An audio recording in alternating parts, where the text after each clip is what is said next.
एखाद्या व्यक्तीने ठरवलं की मला 500 रुपयांची SIP करायची, येस, असा व्यक्ती करोडपती बनू शकतो. तुम्ही डेट मध्ये इन्व्हेस्टमेंट करू शकता, हाय रिस्क मध्ये इन्व्हेस्टमेंट करायची असेल तर तिथे करू शकता. आणि सायमल्टेनियसली SWP जे आहे तो SWP त्याच्यातला एक गुंतवणुकीचा प्रकार आहे. तुम्ही त्याच्यामध्ये एक गुंतवणूक करा आणि गुंतवणूक केल्यानंतर त्याच्यातनं दर महिन्याला पैसे विड्रॉ करा. फिक्स डिपॉझिट मध्ये जर तुम्ही बघितलं तर तुम्ही 10 लाख रुपये जर ठेवले असते तर त्या 10 लाख रुपयाचे आज साधारण 20 लाख रुपयाच्या आसपास रक्कम झाली असती. सायमल्टेनियसली हेच पैसे जर तुम्ही म्युच्युअल फंड मध्ये गुंतवले असते, म्युच्युअल फंड मध्ये 12% हिस्टॉरिक रिटर्न आतापर्यंत दिलेला आहे, व 12% जर बघितलं तर हेच 10 लाख रुपये तुमचे तिप्पट झाले असते. मोदीजींनी आता अनाऊन्स केलं की गोल्ड घेऊ नका, तर मोदीजींचा यामागचा उद्देश काय आहे? आणि दुसरी गोष्ट, घ्यावं की नाही घ्यावं, म्हणजे मला जर माझा वैयक्तिक विचार करायचा आहे येस, तर मी घ्यावं का? तुम्हाला कधीही गुंतवणूक करायची असेल ना, जर तुमचं गोल शॉर्ट टर्म मध्ये असेल, म्हणजे जर तुम्हाला साधारण 1 वर्षाच्या आतमध्ये पैसे लागणार असतील परत, तर तुम्ही इक्विटी मार्केटकडे दुर्लक्ष करा. तुम्ही तिकडे बघू सुद्धा नका. तुम्ही डायरेक्टली तुमचे पैसे एकतर तुमच्या सेव्हिंग अकाउंट मध्ये राहू द्या, तुम्हाला 3-4% मिळतील तिथं. जास्त एक्सपेक्टेशननी जाऊ नका, नाही तर आर्बिट्राज मध्ये जावा, तुम्हाला तिथे सेव्हिंग बँक पेक्षा थोडासा जास्त रिटर्न मिळतो.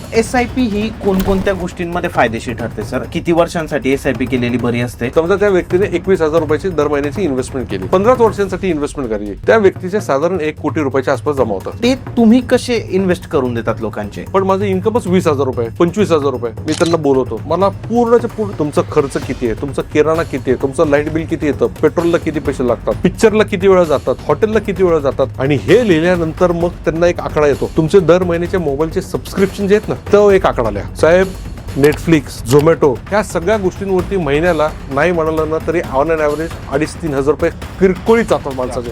आणि हेच 3,000 रुपये त्यांनी स्वतःसाठी जर वापरले ना तरच तुम्ही श्रीमंतीकडे जाऊ शकता, नाही तर तुम्हाला शेवटपर्यंत काम करावं लागेल. त्या महिला ज्यांच्याकडे महिन्याला 5,000 येत आहे, कधी 10 येत आहे, कधी 12 येत आहे, कधी 2,000 येत आहे, ते पैसे त्या म्युच्युअल फंड मध्ये कसे इन्व्हेस्ट करतात? एखाद्या व्यक्तीला 1 लाख पगार आहे, त्याने म्युच्युअल फंड मध्ये महिन्याला किती पैसे टाकावे? ज्यावेळेस आमच्याकडे ऑडिटला लोक येतात ना, त्यावेळेस आम्ही पहिले हाच फाउंडेशन करतो की जर तुमचं इन्शुरन्स स्ट्रॉंग नसेल तर तुम्ही पहिले इन्शुरन्स करा आणि त्याच्यानंतर मग तुम्ही इन्व्हेस्टमेंट कडे वळा. 28 लाख रुपये जर तुम्ही त्यावेळेस बँकेत टाकले असते, फिक्स डिपॉझिट किंवा म्युच्युअल फंड मध्ये किंवा इक्विटी फंड मध्ये टाकले असते, तर त्याची व्हॅल्यू आज काय राहिली? सर, म्युच्युअल फंड मध्ये काही लोकांचं नुकसान होतं, आपण पाहिलंय. तुझं म्हणजे पैसे नाही कमवत किंवा लॉस होतो, ते का होतं? प्रत्येक जण जो इन्व्हेस्टमेंट करतो हा सगळं नुसतं कॉम्पिटिशन साठीच इन्व्हेस्टमेंट करत असतो. तर ऍक्च्युअल इन्व्हेस्टमेंटचा पर्पजच लोक विसरलेली आहेत आणि लोक ते विसरत चाललेले की इन्व्हेस्टमेंट करायचं कशासाठी आहे आणि त्यातनं मला साध्य काय करायचं आहे. त्याच्यामुळे लोकांचे खूप नुकसान होतात.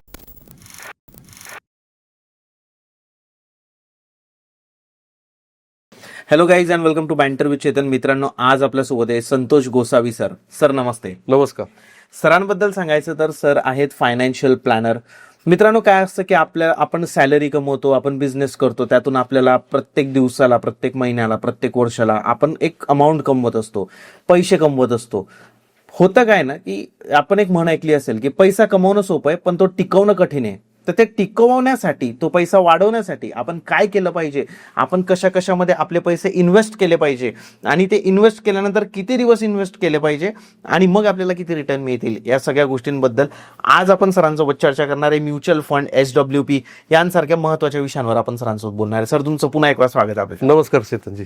धन्यवाद. सर, काय वाटतं तुम्हाला की आज लोक खरंच चुका करताय का इन्व्हेस्टमेंट करताना? तुम्ही जे अनुभव बघत असाल. बेसिकली असं आहे की लॉकडाऊन नंतर जर आपण बघितलं ना तर टीव्हीचं माध्यम, मीडिया, या सगळ्या गोष्टींमध्ये ना इन्व्हेस्टमेंटच्या बद्दल अवेअरनेस झालेलं आहे. पण ते अवेअरनेस जे झालंय ना, हे निगेटिव्हिटी अवेअरनेस त्याच्यामध्ये खूप झालंय. म्हणजे आज काय झालंय, ज्याला कोणाला इन्व्हेस्टमेंट करायची ना त्याला प्रत्येकाला 1 नाईट वंडर पाहिजे. म्हणजे त्यांनी आज 1,000 रुपये लावले की उद्या 1 कोटी झाले पाहिजेत. हे कसे होतील? आता एखाद्या एक ठराविक वेळापर्यंत ठीक आहे, आणि प्रत्येक जण जो इन्व्हेस्टमेंट करतो हा सगळं नुसतं कॉम्पिटिशनसाठीच इन्व्हेस्टमेंट करत असतो. तर ऍक्च्युअल इन्व्हेस्टमेंटचा पर्पजच लोक विसरलेली आहेत आणि लोक ते विसरत चाललेले की इन्व्हेस्टमेंट करायचं कशासाठी आहे आणि त्यातनं मला साध्य काय करायचं आहे. त्याच्यामुळे लोकांचे ना खूप नुकसान होत आहे. तुम्ही बघताय नुकसान. आपण आज मेनली सर 2 गोष्टींवर चर्चा करणार आहे. एक आहे म्युच्युअल फंड आणि दुसरं आहे SWP. येस. तर सगळ्यात आधी सर मला तुम्ही सांगा की म्युच्युअल फंड आणि SWP मधला डिफरन्स काय आहे?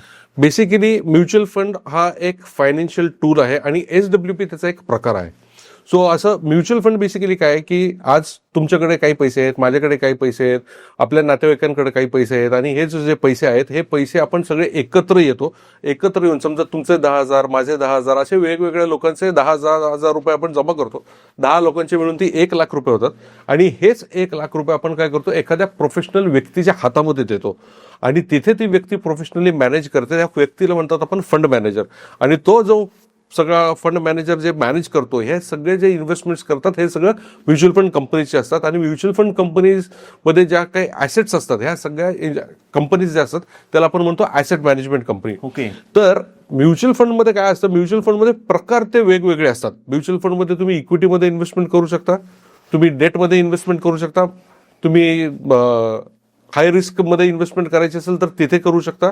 आणि सायमल्टेनियसली एसडब्ल्यूपी जे आहे तो एसडब्ल्यूपी त्याच्यातला एक गुंतवणुकीचा प्रकार आहे की तुम्ही त्याच्यामध्ये एक गुंतवणूक करा, आणि गुंतवणूक केल्यानंतर त्याच्यातनं दर महिन्याला पैसे विड्रॉ करा. बेसिकली एसडब्ल्यूपी हा प्रकार आता गेली 4 ते 5 वर्षांमध्ये खूप जास्त फेमस झाला आहे, कारण लोकांना आता त्याच्याबद्दलची सिरियसनेस कळालंय आणि लोकांना त्याच्याबद्दलचं आतापर्यंत प्रूव्हन ट्रॅक रेकॉर्ड लोकांच्या समोर आलाय, म्हणून एसडब्ल्यूपी ला सध्या पॉप्युलरिटी चांगला आहे. बरोबर. या तुम्ही खूप छान पद्धतीने समजवलं सर म्युच्युअल फंडच्या बाबतीत की कसं ते होतं.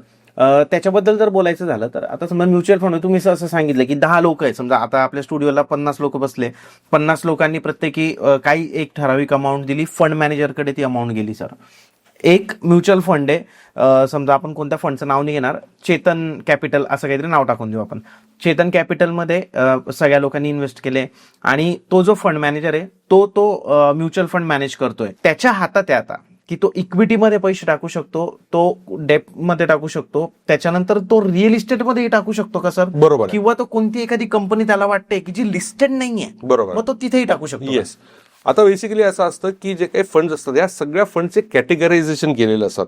या फंडचे कॅटेगरायझेशन कसे असतात, त्यांच्या रिस्क कॅपिटलच्या हिशोबाने प्रत्येक फंड ज्यावेळेस आपण इन्व्हेस्ट करतो त्या इन्व्हेस्टमेंट करायच्या आधीच आपल्याला कळालेलं असतं की या फंडचा मोटिव्ह काय, ह्या कुठे इन्व्हेस्टमेंट करणार आहे, आणि ह्यांनी साध्य काय करायचं फंड मॅनेजरला.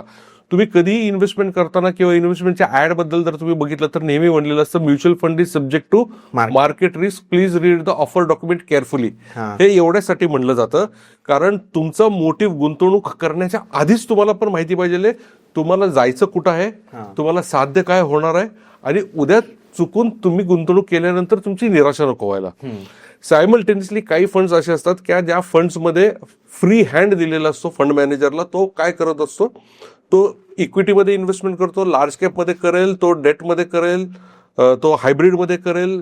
तो त्याला जर वाटलं की मार्केट खूप एक्सपेन्सिव्ह आहे, कुठेच नाही करायचं, तर तो कुठेच नाही करणार, तो डेटमध्ये राहील. आणि त्याला जर वाटलं की this is the right time to put the money in the market, तर तो तिथे न घालता तो डायरेक्टली इक्विटी पोझिशन पण वाढवू शकतो.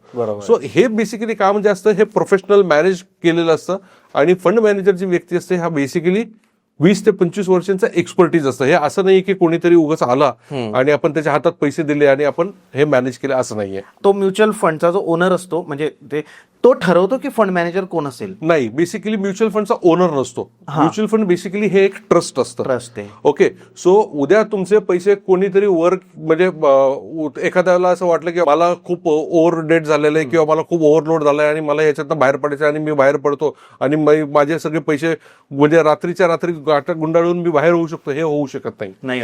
म्युच्युअल फंडमध्ये आजपर्यंत तरी असं कधी झालेलं नाही. गेल्या नाही म्हणालं तरी 1963 मध्ये पहिली म्युच्युअल फंड कंपनी आपल्याकडे भारतामध्ये लॉन्च झालेली, आणि 1963 पासून आज 2026 पर्यंत जर आपण पाहिलं तर एकही असं कुठं न्यूज आलेली नाही की म्युच्युअल फंडनी कोणाचे पैसे बुडलेत किंवा म्युच्युअल फंडमध्ये कोणाचे पैसे बुडलेत. ओके.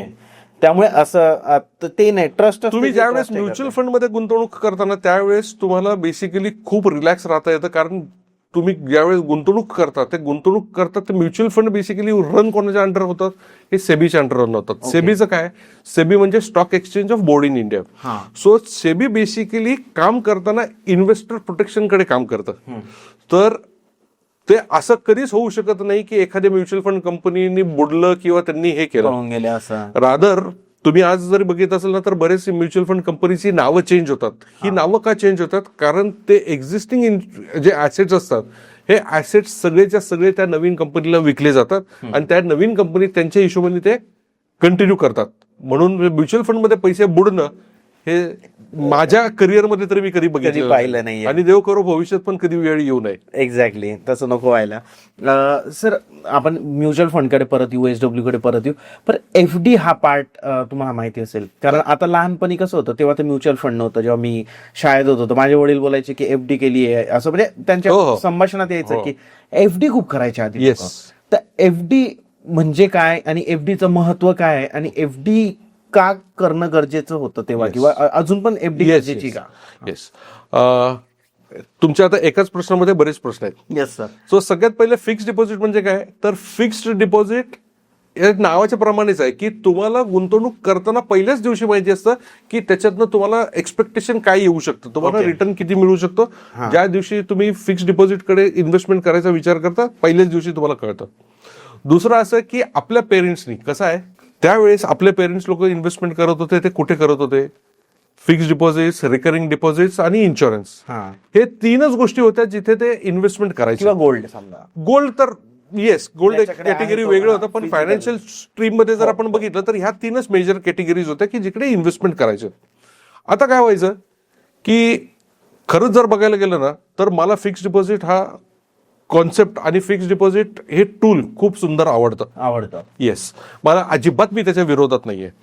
फक्त एवढंच आहे की फिक्स्ड डिपॉझिट करण्याचा पर्पस आपल्याला माहिती पाहिजे, एक्झॅक्ट पर्पस काय, आणि त्याच्यानंतर ते पैसे तुम्ही फिक्स्ड डिपॉझिटमध्ये ठेवले पाहिजेत.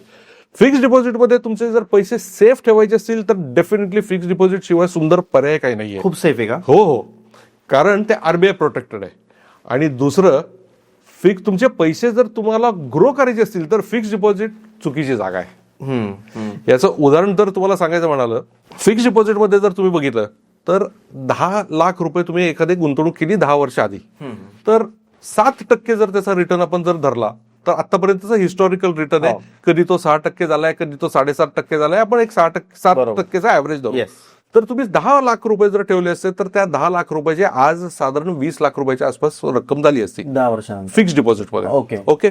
सायमल्टेनियसली हेच पैसे जर तुम्ही म्युच्युअल फंडमध्ये गुंतवले असते तर आपण एक 12% रिटर्न धरायला काहीच हरकत नाहीये. म्युच्युअल फंडमध्ये 12%चं हिस्टॉरिक रिटर्न आतापर्यंत दिलेलं आहे. मग 12% जर बघितलं तर हेच 10 लाख रुपये तुमचे तिप्पट झाले असते. आता मुद्दा हा आहे की तुम्हाला तुमची गुंतवणुकीकडनं अपेक्षा काय आहे. जर तुमचे पैसे तुम्हाला फक्त सेफ ठेवायचे तर फिक्स्ड डिपॉझिट सारखा पर्याय नाहीये. पण मला वाटत नाही आज लोकांना फक्त सेफ ठेवणं हा पर्याय आहे. लोकांना पैसे सेफ्टीच्या व्यतिरिक्त ग्रो सुद्धा करायचे. कारण आज जर आपण एवढी कष्ट करतो आणि हे जर पैसे मी फिक्स्ड डिपॉझिट मध्ये ठेवत असेल आणि फिक्स्ड डिपॉझिट जर मला 7% रिटर्न देत असेल आणि जर माझे महागाईच जर माझे 6% त्यातनं काढून घेत असेल तर मग शेवटी मी पैसे ग्रो नाही करत, मी डिग्रो करतोय, डिग्रेड होत आहे पैसे. फिक्स्ड डिपॉझिटमध्ये तुम्ही कुठले पैसे ठेवले पाहिजेत आणि कशासाठी पैसे ठेवले पाहिजेत, तर फिक्स्ड डिपॉझिटमध्ये समजा तुमच्या मुलांची एज्युकेशनची फी आहे, तुमचे इन्शुरन्सचे प्रीमियम आहेत, तुमच्या घराचा मेंटेनन्स आहे, तुम्हाला काही घरामध्ये काही पेरेंट्स आहेत जे बहुतेक त्यांना मेडिकल इमर्जन्सी लागू शकते. अशा वेळेसचे काही जे पैसे आहेत ते तुम्ही फिक्स्ड डिपॉझिटमध्ये ठेवू शकता. समजा तुम्हाला एक आम्ही जनरली सांगतो इन्व्हेस्टमेंट करताना तुम्ही इमर्जन्सी फंड ठेवा. तो इमर्जन्सी फंड तुम्ही फिक्स्ड डिपॉझिटमध्ये ठेवू शकता. कारण आपली अपेक्षा हीच असते की मला त्या पैशांवरती वाढ नाही झाली तरी चालेल, पण मला फिक्स्ड डिपॉझिटचे पैसे नावाप्रमाणेच फिक्स मला मिळले पाहिजेत. बरोबर आहे. म्हणून फिक्स्ड डिपॉझिट. करेक्ट. तर फिक्स्ड डिपॉझिटमध्ये मला तर खूप आवडलं फिक्स्ड डिपॉझिट. कारण काय झालं, माझ्या वडिलांनी माझ्यासाठी फिक्स्ड डिपॉझिटमध्ये पैसे ठेवले होते तर त्याचा फायदा मला खूप झाला. ओके. पण वडील गेल्यानंतर त्याच्यात झालं कसं की त्यावेळेस जे तुम्ही म्हणत होते ना की आपले पेरेंट्स लोक सगळे फिक्स्ड डिपॉझिटमध्ये इन्व्हेस्टमेंट करत होते, त्यावेळेस एक लॉजिक तुम्ही समजून घ्या. त्या लोकांना काही अमेझॉन नव्हतं, त्या लोकांना काही शॉपिंग मॉल नव्हते, त्या लोकांना इन्फ्लेशनचा काही कॉस्टचा काही प्रश्न नव्हता आणि खाण्यासाठी सुद्धा त्यांना काही हॉटेल वगैरे नव्हते, काय आउटिंग वगैरे काही नव्हता, असं वन नाईट वीकेंड ट्रॅव्हल वगैरे काही प्रकार नव्हते. जे काही पैसे यायचे ते प्रॉपर सेफ व्हायचे आणि हे सेफ ठेवण्यासाठी ते फिक्स्ड डिपॉझिटमध्ये ठेवायचे. ज्यावेळेस तुमचं इन्फ्लेशन 4 आणि 5% होते आणि ज्यावेळेस फिक्स्ड डिपॉझिट तुम्हाला 10 आणि 11% रिटर्न देत होता त्यावेळेस त्याच्यासारखी बेस्ट इन्स्ट्रुमेंट काही नव्हतं. ते आधी 10-12% मिळायचे. येस, म्हणून मी सांगितलं फिक्स्ड डिपॉझिट हे चांगलं आहे. हे त्यावेळेस होतं, पण कालांतराने आता आपल्याला सुद्धा आपल्या विचारसरणीमध्ये बदल करायला हवे जे 1947चे जे पॅटर्न चालू आहेत त्याच पॅटर्न मध्ये आज उपयोग नाही ना. नाही आज तुम्ही प्रत्येक जणांकडे बघितलं तर प्रत्येक जण आज स्मार्टफोन घेऊन फिरतोय. मग स्मार्टफोन घेऊन फिरता फिरता विचार स्मार्ट कधी करायचे, हा एक प्रश्न आहे. बरोबर. गोल्ड बद्दल थोडं बोलतो sir. येस. याचं कारण म्हणजे मोदीजींनी आता अनाऊन्स केलं की गोल्ड घेऊ नका. हो. ठीक आहे. तर मोदीजींचा यामागचा उद्देश काय आहे, आणि दुसरी गोष्ट की घ्यावं की नाही घ्यावं, म्हणजे मला जर माझा वैयक्तिक विचार करायचा आहे येस. तर मी घ्यावं का नाही. पहिली गोष्ट थोडंसं क्लॅरिफिकेशन, मोदींनी हे नाही म्हणाले की गोल्ड घेऊ नका, मोदींनी हे म्हणाले की गोल्डचं घेणं वापर जरा कमी करा.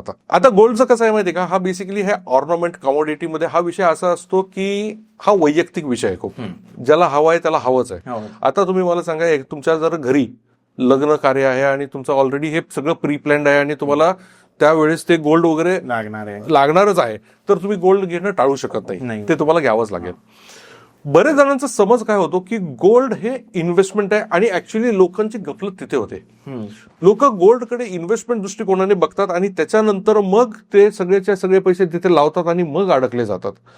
गोल्ड बेसिकली काय, एक इन्व्हेस्टमेंट नाही पण एक तुम्ही हेजिंग म्हणून बघू शकता. म्हणजे तुमचा एक होणारा जो लॉस आहे तो थोडासा प्रिव्हेंट करण्यासाठी म्हणून एक स्ट्रॅटेजी म्हणून तुम्ही गोल्डकडे बघू शकता. ओके. आता मला कित्येक जण म्हणतात की सर माझ्याकडे गोल्ड किती असला पाहिजे. आता हा शेवटी परत वैयक्तिक प्रश्न झाला, गोल्ड किती असला पाहिजे. तर गोल्ड किती असलं पाहिजे कसं आहे, मी तर एवढंच सांगेन की तुमच्याकडे गोल्ड तुम्ही तुमच्या घराच्या इथे आजूबाजूला कधीही रात्री इकडे तिकडे जाताना तुम्ही निश्चिंत ज्या दिवशी फिरू शकाल तेवढंच गोल्ड तुम्ही अंगावर कॅरी करा. बरोबर. दुसरं गोल्ड कॅरी करायची गरज नाही. आणि दुसरं तुम्ही गोल्ड फिजिकल गोल्ड जर घेऊन ठेवलात तर ते ठेवणार कुठं आहात तुम्ही, ना तर ते रोज वापरणार आहात, ते नुसतं तुम्ही लॉकरमध्ये तुमच्या घराच्या लॉकरमध्ये ठेवाल किंवा बँकेच्या लॉकरमध्ये ठेवाल आणि प्लस त्याला भाडंही द्याल. बरोबर आहे. सो त्याऐवजी गोल्ड त्या ऑर्नामेंट म्हणून तुम्ही वापर करा, तुम्ही इन्व्हेस्टमेंट म्हणून वापर नका करू. तुम्हाला नाही योग्य वाटत इतकं गोल्डची. नाही, हे शेवटी वैयक्तिक प्रश्न पडतो हा. मी जसं मी म्हणालो तसं, पण गोल्ड हे तुमच्या पोर्टफोलिओमध्ये हवाच आहे. तो किती हवा आहे त्याचा एक ठराविक पर्सेंटेज असायला हवा की तुमचं एज किती आहे, तुमचं इन्कम किती आहे, तुमची रिक्वायरमेंट किती आहे, तुम्हाला गोल्ड कशासाठी लागणार आहे, त्या गोल्डनी तुम्हाला पर्पज काय, या हिशोबाने तुमच्या गोल्डच्या ऍसेट अलोकेशन मध्ये तुमचं गोल्ड असायला पाहिजे. पण तुम्ही सगळीच्या सगळी इन्व्हेस्टमेंट किंवा गोल्ड आज पळत चाललंय म्हणून गोल्डमध्ये करावं हे चुकीचं आहे. बरोबर आहे. सर, म्युच्युअल फंड आणि SIP हे दोन पार्ट येतात. तर म्युच्युअल फंड आणि SIP यातला काय डिफरन्स आहे? म्युच्युअल फंड मी तुम्हाला म्हणालो तसं, म्युच्युअल फंड बेसिकली एक व्हेकल आहे, एक टूल आहे, एक फायनान्शियल टूल आहे. आणि SIP जे आहे, हा SIP एक म्युच्युअल फंडचा माध्यम आहे. SIPचं नाव काय आहे, SIP याचा अर्थ सिस्टमॅटिक इन्व्हेस्टमेंट प्लॅन. याचा अर्थ काय की तुम्ही दर महिन्याला दर आठवड्याला एक ठराविक रक्कम गुंतवू शकता आणि ती रक्कम तुमच्या अकाउंटमधून दर महिन्याला सिस्टमॅटिकली त्या पर्टिक्युलर तारखेला डेबिट होते, म्हणून त्याचं नाव सिस्टमॅटिक इन्व्हेस्टमेंट प्लॅन ठरलं आहे. ओके, असं आहे. सर, तुम्ही जसं बोलले SIP ही आपण वीकली पण करू शकतो का? वीकली करू शकतो. आता हल्ली तर काही ठिकाणी डेली सुद्धा आलंय. वीकली करू शकतो, क्वार्टरली करू शकतो, मंथली करू शकतो, हाफ इयरली करू शकतो. ओके, डेली पण आहे आता, म्हणजे डेली सुद्धा आहे, वीकली पण आहे. मग ती पर्टिक्युलर म्युच्युअल फंडचीच SIP करता येईल का तसं? नाही, असं काही नाही. येस, तुम्ही ऍप सुद्धा थ्रू करू शकता. पण आम्ही जनरली सजेस्ट करतो की तुम्ही म्युच्युअल फंडमध्ये ज्यावेळेस गुंतवणूक करता हे कुठल्या तरी फायनान्शियल प्लॅनर बरोबर पहिले डिस्कस करा की तुमची जे इंटेन्शन आहे SIP करण्याचं ते तुम्ही मॅच करताय का नाही, तो तुमचा पर्पज सॉल्व्ह होतोय का नाही, आणि मग तुम्ही पुढे जावा. तो पर्पज काय असला पाहिजे सर? तो पर्पज आता समजा फॉर एक्झाम्पल तुम्हाला आज ट्रॅव्हल करायचंय. तुम्हाला आता मला तुम्ही सांगा, तुम्हाला ट्रॅव्हल करायचंय, तुम्हाला मुंबईला जायचंय, दिल्लीला जायचंय आणि तुम्हाला दुबईला जायचंय. तुमचे 3 उद्देश तर कळाले तुम्हाला कुठं कुठं जायचंय. आता तुम्ही मला सांगा, तुम्ही तिन्ही गोष्टींसाठी पर्याय तुम्ही एकच वाहन वापरून जाऊ शकता का? नाही, ऑब्व्हियसली. सायमल्टेनियसली म्युच्युअल फंड मध्ये सुद्धा त्याच कॅटेगरी वाईज तुमचे उद्दिष्ट तुम्हाला काय आहे, तुम्हाला काय साध्य करायचंय, त्या हिशोबाने तुमच्या गुंतवणुकी SIP त्या ऍसेट अलोकेशन त्या पद्धतीने करावे लागतात. ओके. एखाद्या व्यक्तीला 6 महिन्यानंतर दुबईला जायचंय सर, 6 महिन्यानंतर तुम्ही त्याचं म्युच्युअल फंडचं अलोकेशन किंवा त्याने किती कसं काय करावं ते प्लॅनिंग कसं करा? कसं असतं, म्युच्युअल फंडमध्ये ज्यावेळेस आपण गुंतवणूक करतो तर त्याच्यामध्ये ऍसेट अलोकेशन म्हणजे काय की प्रत्येकाला त्याला त्याच्या रिस्क कॅपिटेटच्या हिशोबाने त्याला प्रोपोर्शनेटली त्याला काय कुठे इन्व्हेस्टमेंट करायची त्या हिशोबाने आपण त्याला डिसाईड करून सजेस्ट करतो. 6 महिन्यानंतर जर त्याला एखाद्या व्यक्तीला आता दुबईला जायचं तर 6 महिन्यानंतर दुबईला जाणाऱ्या व्यक्तीने काय करावं? सगळ्यात पहिले त्यांनी ते पैसे सरळ त्यांनी आयदर ते सेव्हिंग फंडमध्ये ठेवावे किंवा त्यांनी शॉर्ट टर्म फिक्स्ड डिपॉझिटमध्ये ठेवावे किंवा त्यांनी अल्ट्रा शॉर्ट टर्म म्युच्युअल फंड्समध्ये इन्व्हेस्टमेंट करावी किंवा आर्बिट्राज फंड्समध्ये इन्व्हेस्टमेंट करावी. याने काय होतं, याने उद्या मार्केटमध्ये काही जर पडझड झाली आणि उद्या मार्केटमध्ये काही न्यूज आली, निगेटिव्ह न्यूज आली, तरी या व्यक्तीचं स्वप्न जे आहे दुबईला जाण्याचं हे संपुष्टात नाही आलं पाहिजे. आणि उद्या मार्केट पडलं म्हणून ह्याच्या पैशांचं आर्थिक नुकसान न होता हा व्यवस्थित जाऊ शकला पाहिजे. तर हे समजणं बेसिकली हे आहे. लोक काय करतात, अरे माझ्याकडे आता काही पैसे आहेत, मला दुबईला जायचे, हे पैसे 6 महिन्यांनंतर मला मिळणार म्हणजे लागणार आहे, मार्केट तर आता खूप चांगलं चाललंय, मी टाकून देतो, मी मार्केटमध्ये पैसे लावतो, आणि दुर्दैवाने तो पैसे टाकतो, मार्केट पडतं आणि त्याच्यानंतर मग तो मार्केटच्या नावाने बोंब मारतो. आता याच्यात काय आहे की खूप इम्पॉर्टंट आहे. आता तुम्ही जसं बोलले की मी पण काय केलं असतं सर, जर मी कोणत्या फायनान्शियल ऍडवायझरचा कन्सल्टंट नसतं केलं तर मला जायचंय दुबईला, आता माझ्याकडे 2 लाख रुपये आहे, तर मी ते 2 लाख रुपये घेतले असते, मार्केटमध्ये टाकून दिले असते, आणि कसे टाकले असते, मी समजा कोणत्या तरी ऍपवर गेलो असतो, ऍड करून दिले असते, आणि 6 महिन्यानंतर आताच मार्केटची थोडी सिच्युएशन खराब आहे आणि 6 महिन्यानंतर ती अजून खराब राहिली असती, तर ते 2 लाखाचे 2.25 लाख पण झाले असते, 2 लाख पण झाले असते. बरोबर आहे. आणि मला लागणार, तर मला ते पैसे काढावेच लागणार आहे, तिथे माझा लॉस झाला. पण जर मी तिथे तुमच्यासारख्या एखाद्या व्यक्तीला विचारतोय, तर तुम्ही काय कराल तिथं, तुम्ही मला त्या पैशाचं प्रॉपरली सांगा. जसं तुम्ही सांगितलं की शॉर्ट टर्म फिक्स डिपॉझिट किंवा शॉर्ट टर्म म्युच्युअल फंड काही असतात, त्या गोष्टींमध्ये ते पैसे टाकायला लावले, ज्यामुळे जेव्हा मला जायचं ऍक्च्युली बाहेर, त्या पैशांवर इम्पॅक्ट नसता पडला. ऍब्सोल्युटली. फॉर एक्झाम्पल, आता तुम्हाला मी साधं एकदम सिम्पल कॅल्क्युलेशन सांगतो. तुम्हाला कधीही गुंतवणूक करायची असेल ना, जर तुमचं गोल शॉर्ट टर्म मध्ये असेल, म्हणजे जर तुम्हाला साधारण 1 वर्षाच्या आतमध्ये पैसे लागणार असतील परत, तर तुम्ही इक्विटी मार्केटचा कडे दुर्लक्ष करा, तुम्ही तिकडे बघू सुद्धा नका. ओके. तुम्ही डायरेक्टली तुमचे पैसे एकतर तुमच्या सेव्हिंग अकाउंटमध्ये राहू द्या, तुम्हाला 3-4% मिळतील तिथं, जास्त एक्सपेक्टेशननी जाऊ नका. नाही तर आर्बिट्राजमध्ये जावा, तुम्हाला तिथे सेव्हिंग बँकपेक्षा थोडासा जास्त रिटर्न मिळतो, ज्यांना माहिती आहे त्यांनी हे करावं. नाही तर फायनान्शियल प्लॅनरकडे जावा. तिसरा पर्याय म्हणजे काय की तुम्ही सरळ फिक्स डिपॉझिट करा त्या पैशांचं, हरकत नाहीये.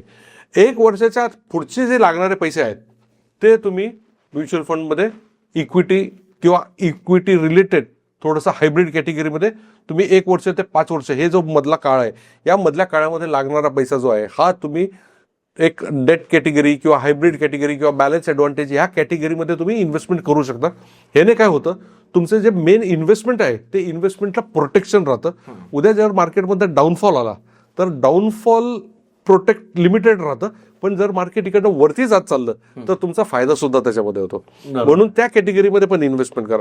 आणि एनिथिंग जे 5 वर्षाच्या पुढची तुम्हाला इन्व्हेस्टमेंट करायची ती तर तुम्ही सरळ इक्विटीमध्ये जाऊ शकता. म्हणून मी सांगत असतो की ह्याच्यासाठी तुम्हाला फायनान्शियल प्लॅनर महत्वाचा आहे, कारण तुम्ही गुंतवणूक करण्यासाठी करताय, पण तुमची गुंतवणुकीतनं तुम्हाला साध्य काय करायचं आहे, तुम्हाला उद्देश काय गुंतवणुकीचा. तुम्हाला गुंतवणुकीमध्ये जसं तुम्ही मला म्हणाले की 6 महिन्यांसाठी माझ्याकडे पैसे आहेत, तर मी तुम्हाला म्हणालो की ठीक आहे चेतनजी, उद्या जर 6 महिन्यानंतर मार्केट पडलं आणि 1 वर्षापर्यंत सुधारलं नाही, तर तुम्ही ते दुबईची ट्रिप 1 वर्षापर्यंत पोस्टपोन करू शकता का? नाही. मग आता हा मुद्दा येतो, कारण 1 वर्षापर्यंत जर तुम्ही पोस्टपोन करत असाल तर मग आपण एक अँटिसिपेशन मध्ये जाऊ की चला ठीक आहे, माझे पैसे गुंतवले, मी माझा निर्णय चुकला, पण मी मार्केट सुधारण्यासाठी थांबतो. ही वेळ कोणावर येऊ नये म्हणून गुंतवणूक करतानाच आधीच आपण सावध होऊन मग गुंतवणूक करावी. बरोबर आहे. म्हणजे हे सगळं प्लॅनिंग असतं सर की आणि माणसाने आयुष्यात पण ते प्लॅन फॉलो केला पाहिजे. येस. आपण जर एखादी गोष्ट करायची तर आधीपासून त्याचा प्लॅन करायचा. येस. SIP ही कोणकोणत्या गोष्टींमध्ये फायदेशीर ठरते सर? किती वर्षांसाठी SIP केलेली बरी असते? SIP बेसिकली ते नावाच्या हिशोबानेच जातं, ते सिस्टमॅटिक इन्व्हेस्टमेंट प्लॅन.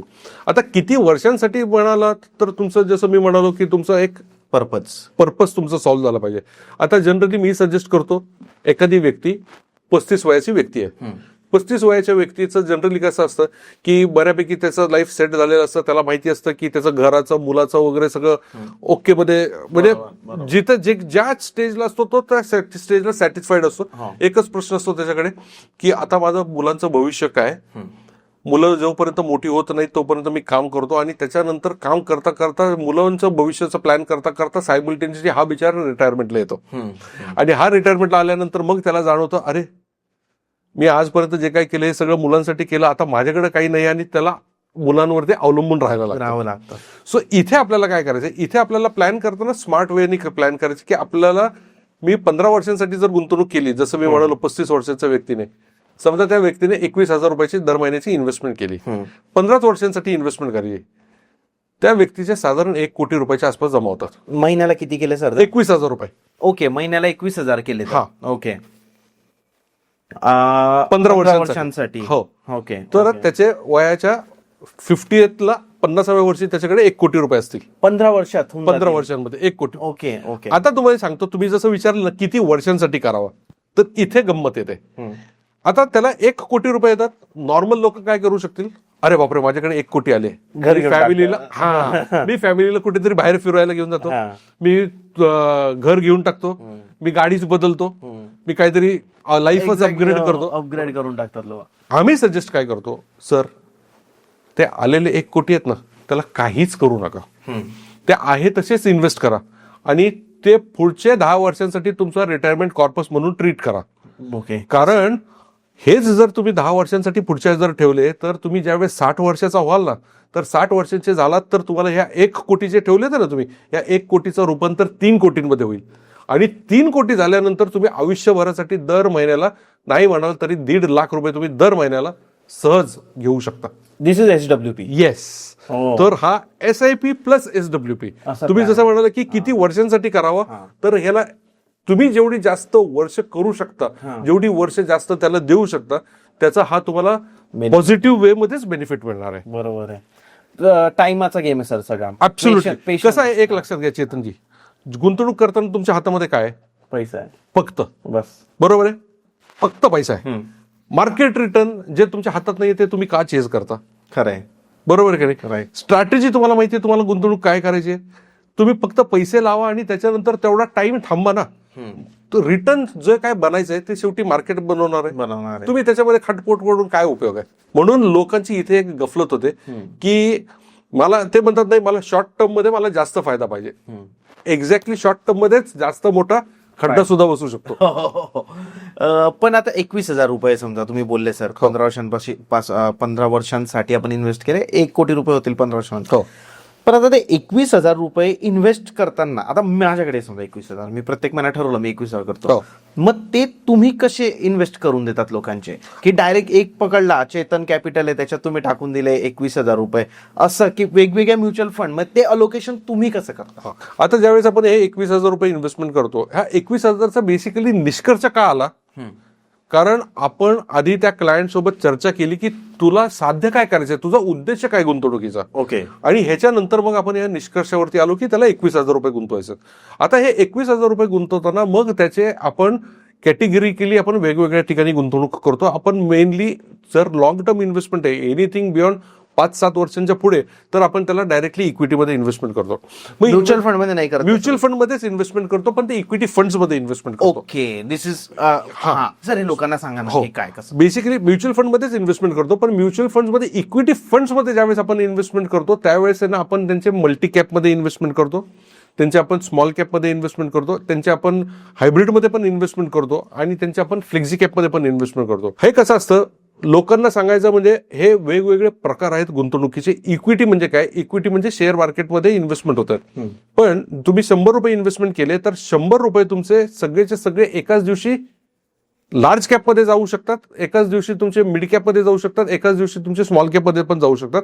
पण ज्यावेळेस तुम्ही फंड मॅनेजरला ती चान्स देता की तुम्ही आता हे बायफर्केट करा आणि तुमच्या हिशोबाने ठरवा, तर त्या हिशोबाने तर फंड कॅटेगरीच्या हिशोबाने ते डिस्ट्रीब्युशन केलं जातं. Large cap, mid cap, multi cap अशा प्रकारे. बरोबर आहे. मग तुम्ही बघतात आधी की हे किती वर्षांसाठी आपल्याला करायचे. मग इक्विटीचे जे म्युच्युअल फंड असतात त्याच्यामध्ये जास्त रिटर्न आहे का सर? इक्विटीमध्ये जास्त म्युच्युअल फंडचे रिटर्न्स असतात, कारण इक्विटी म्हणजे काय, बेसिकली शेअर मार्केट पैसे लावतो. आणि तुम्ही जर प्रोवन ट्रॅक रेकॉर्ड जर आतापर्यंतचा जर बघितला तर आतापर्यंत असं आहे की 5 ते 7 वर्षांमध्ये तुम्ही इक्विटीमध्ये चांगल्या कंपनीजमध्ये जर इन्व्हेस्टमेंट केली किंवा चांगल्या म्युच्युअल फंडमध्ये इन्व्हेस्टमेंट केली तर तुमचे रिटर्न जे आहेत हे 0 होण्याची शक्यता नाहीच आणि तुमचा रिटर्न हा नेहमी पॉझिटिव्हच झालेला आहे. दुसरं इक्विटी टाइमचा गेम आला. दुसरा टाइमचा गेम आला. सगळ्यात महत्वाचा विषय हा आहे की इक्विटी हे एकच असं माध्यम आज तरी अस्तित्वात आहे जिथे तुम्हाला रिटर्न ऑन इन्व्हेस्टमेंट इन्फ्लेशनला बीट करून मिळतं. तुम्ही मला सांगा इक्विटीचे पर्याय काय, तुम्हाला गुंतवणूक आज करायची असेल तर तुम्ही कुठे इन्व्हेस्टमेंट करू शकाल? एक म्युच्युअल फंड आहे. म्युच्युअल फंड मध्ये आपण इक्विटी धरलं, इक्विटी मध्ये करतो आपण, गोल्ड मध्ये करतो, रिअल इस्टेट मध्ये करतो. गोल्डचं मी तुम्हाला म्हणालो तसं की ते ऑर्नामेंट आहे, ते तुम्हाला एक कॅरी करणार इन्व्हेस्टमेंट मला एक्झॅक्टली.